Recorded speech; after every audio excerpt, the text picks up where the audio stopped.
C. Joseph Vijay எனும் நான்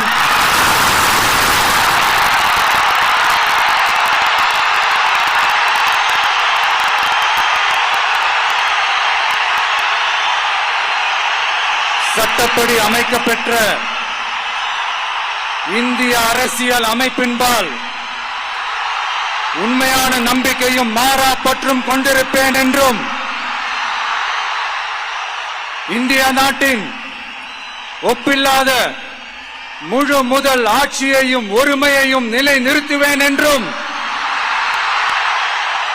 தமிழ்நாட்டு அரசின் முதலமைச்சராக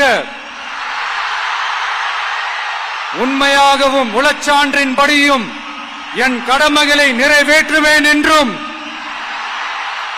அரசியல் அமைப்பிற்கும் சட்டத்திற்கும் இணங்க அச்சமும் ஒருதலை சார்பும் இன்றி விருப்பு வெறுப்பை விலக்கி பலதரப்பட்ட மக்கள் அனைவருக்கும் நேர்மையானதை செய்வேன் என்றும் ஆண்டவன் மீது ஆணையிட்டு உறுதிமொழிகிறேன்.